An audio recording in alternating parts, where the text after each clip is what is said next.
viewers, welcome to our channel, The Balanced Wellbeing.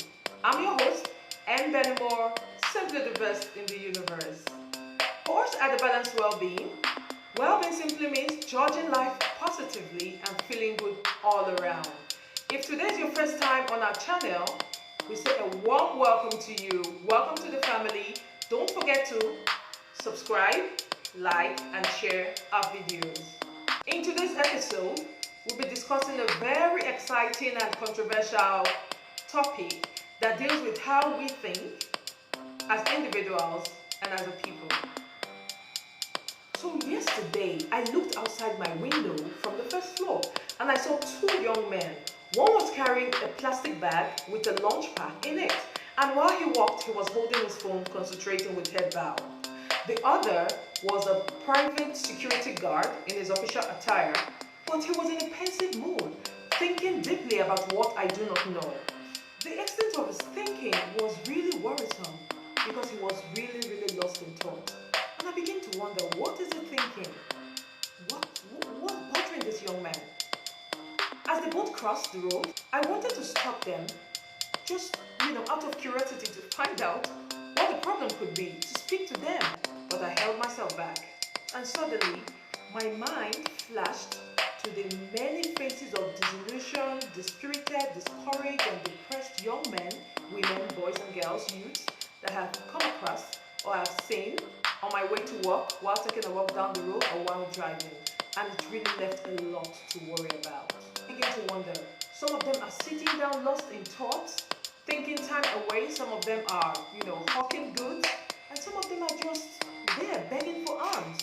And I begin to wonder, why are we like this? What is this? This happens in other countries, but the extent of the dispirited, the extent of the disillusioned people I see around every day leaves a lot to worry about. Now, this brings us to the topic of today's video, which is defeating the mindset of suffering and smiling mentality. Back in the days, I've heard this phrase, suffering and smiling, and I'm sure some of us are familiar with that word. Recently, I began to have a deeper look into that phrase and what it means and what it represents, and also what it portends for us as individuals and for us as a nation, for us as a people. Okay, looking at it from an individual perspective and also looking at it from a collective perspective. Please don't get me wrong. The legend Fela Kuti did us well by expressing the social injustices and oppression done to the masses by our leaders. He did a tremendous job with that. He opened our eyes to see the pattern of injustices being carried out on the people, and he termed it as suffering and smiling. Our legend and social crusader Fela Kuti opened our eyes to the social injustices being carried out on us. And what did you do about it? From my view, we simply accepted them and failed to do something about it, to have an in-depth talk about the meaning of the concept suffering and smiling. We failed to look at it holistically and then integrated it into the fabrics of our minds. This affected so many mental wellness. It sure did. The mental wellness of the majority of our people were affected by the social injustices. But we heard the concept and we didn't really do much about it. And as I further analyze the concept suffering and smiling, I see words like discouragement, disillusionment, depression, and dispirited jumping out of this phrase. Also, in the process of unpacking this phrase, suffering and smiling, my mind flashed back to Lagos State, the city of my birth, and I recall the faces of discouraged, disillusioned people begging for alms, roaming around the streets, some sitting at the corner of the street waiting for activities that could help them generate the daily bread for that day. You will agree with me that these are helpless bundles of talent, of great minds, lost in thoughts, unsure about the next meal, unsure about the next activity that could put bread on their table, People who have the ability and the potentials to transform their world but are clueless about it. No doubt, these folks are members or a segment of the larger society and are scattered across the 36 states of the Federation. And today I ask myself, how have we fared? How have we fared as a people? How did we get here? How did we get here? I must commend and salute the skills of Nigerians, of our people, for leaving out a script from the phrase suffering and smiling. Yes, we are currently living out the script suffering and smiling, and we have integrated it into our individual culture. Don't forget, culture is the way of life of a people, and when we have little spectrum of individual culture, of different subset of people, it snowballs into a national and widely accepted standard. And from my view, we have all, majority of us, have accepted and aligned our mindsets to the concept, to the phrase of suffering and smiling. How do I mean, you may ask? The answer is simple. Our acceptance is seen in our individual and collective comments or responses, such as, "E go better," "It is well," "Wetin man go do." So when you are in a state of suffering and smiling, and you make these responses or this comment, it shows acceptance, doesn't it? So, it's not about religious sermons, but we need to think through this phrase and begin to individually review what this has brought upon us as individuals and as a people. Things are going wrong, and they will continue to go wrong, because we have fed this phrase, suffering and smiling, with our emotion. What is emotion? Emotion means energy in motion. Energy in motion. Energy in motion. Emotion. We have fed this phrase, suffering and smiling, with so much energy. My people, let's be real to ourselves. We cannot plant lemons and simply expect to reap sweet oranges, even with the best fasting and prayer. It can't just happen. You have to sow what you reap. So what have we sown is what we're reaping right now. What have we sown in years past is definitely what we're reaping as a nation. Now, let's reason together. With our definition of well-being as judging life positively and feeling good all around, can we comfortably say that we are in Nigeria judging life positively? Do we feel good all around? Yes or no? To me, my answer is a big no. But what do you think? I would like to hear from you. Please leave your answers in the comment section and we'll discuss it further. Now, let's be objective for a moment. In an objective situation, you find somebody, perhaps an individual, you see the person suffering and smiling. Objectively speaking, don't you think the person's thinking pattern needs to be re-evaluated? Or perhaps again, from an objective reference, we see an individual who is sick, clearly showing that you are sick. The person is sick. And the person says, "I am strong, it is well." That leaves a lot to imagine. I learned of a woman, I think it went viral on social media, of a woman in the UK, a Nigerian, who was sick. And she sent an email to her employer saying, "I am strong." Whatever the story, whichever way the story goes, but this is just a reference point. And she was sacked, unfortunately. Her response is a mixed message. And for the fact she was in the UK with a UK employer, it is a cultural misrepresentation. In Nigeria, it is the norm. We can easily accept it as the normal standard, widely accepted. "Oh, I am strong, and I can't come to work because I am strong." But for the people in the UK, it is a cultural misrepresentation, a mixed message, and it's absolutely wrong objectively.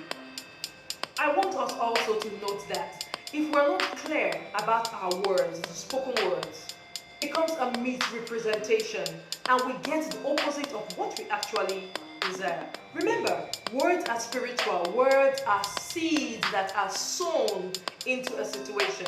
So if you keep saying, "E go better," it only shows the energy around you. The energy around you that things are not well. And that is what your aura radiates. It gives out that signal that things are not well. It go better. It gives out the signal that things are not well at the present time when those words are spoken. In life, what you accept is what plays out. Take it or leave it. What you accept is definitely what plays out. And for us, we have individually and collectively accepted a pitiable state. And this is seen through our responses, like I always say, it go better, it is well, waiting man will do. These have served and is still serving as a means of conciliation to our thought pattern, to the way we think, to enable us to go through life. This is a very wrong trend which we must put an end to as a people and as individuals. Please, please, please get the point. What plays out is what has been accepted. It's not what we say. It's not what we say at that instant. It's what has been accepted over time, not what we say. So we can say, you can say it is well, it is go better, what you man will do. You keep saying all those words and you keep getting the negative responses. Okay? And then we now move to another stage and then we say, we don't talk, say things go better.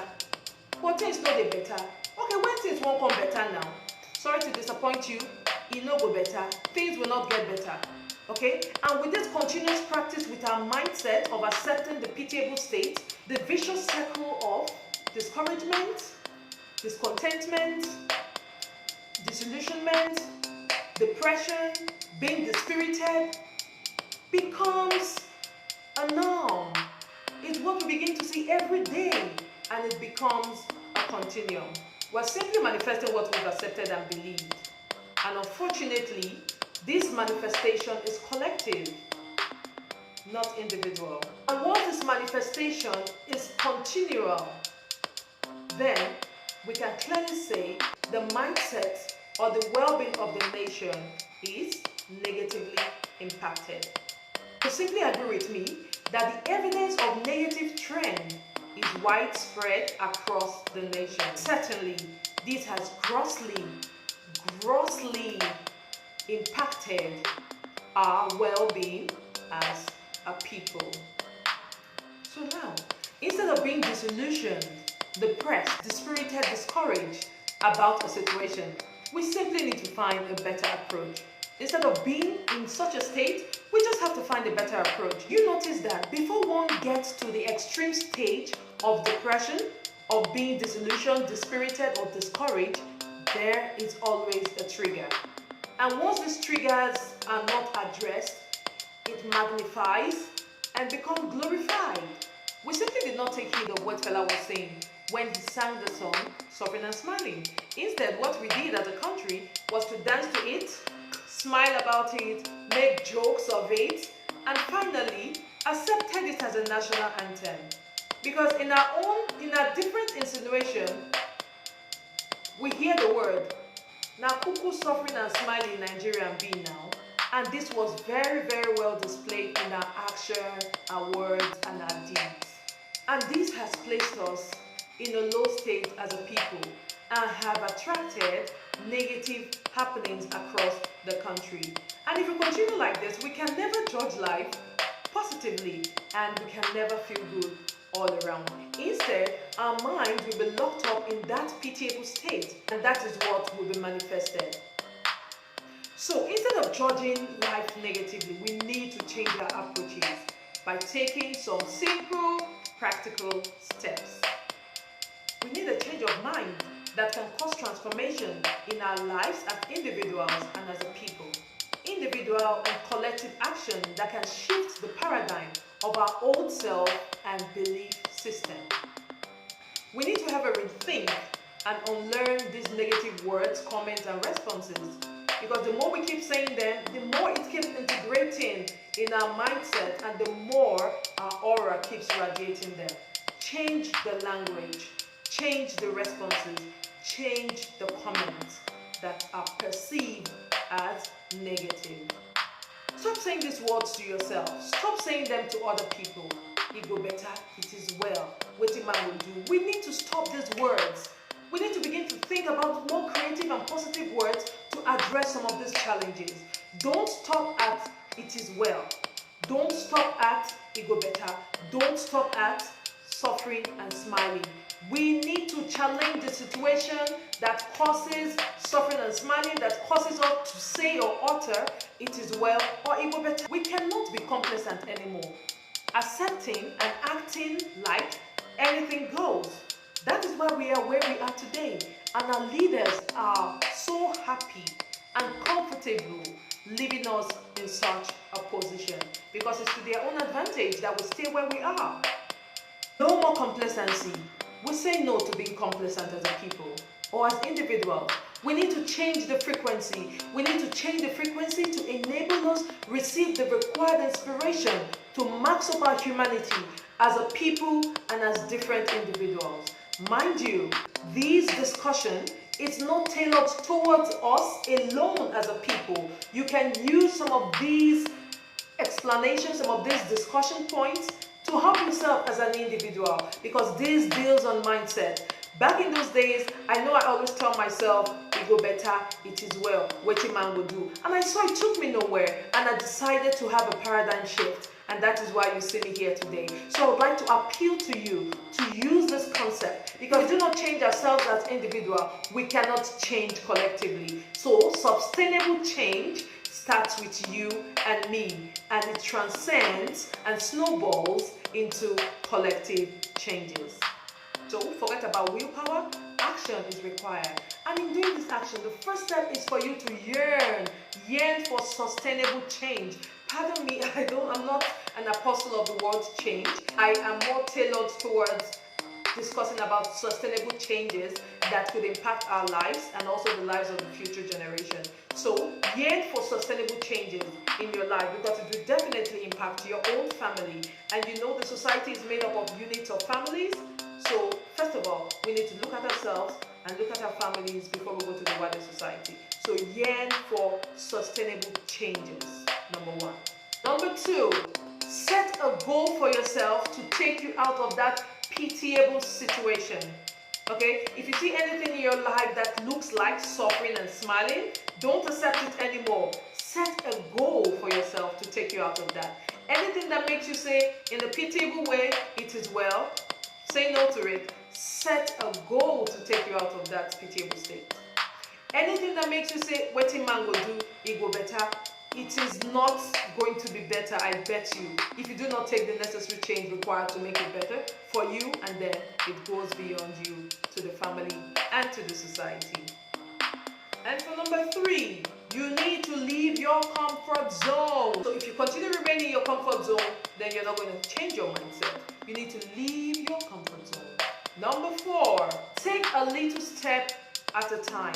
At times, the goal might seem so overwhelming, but break it down into little steps and then take one baby step at a time, and it will help you in bringing about a change in your mindset. Number five, celebrate your successes. Yeah, you need to celebrate your success.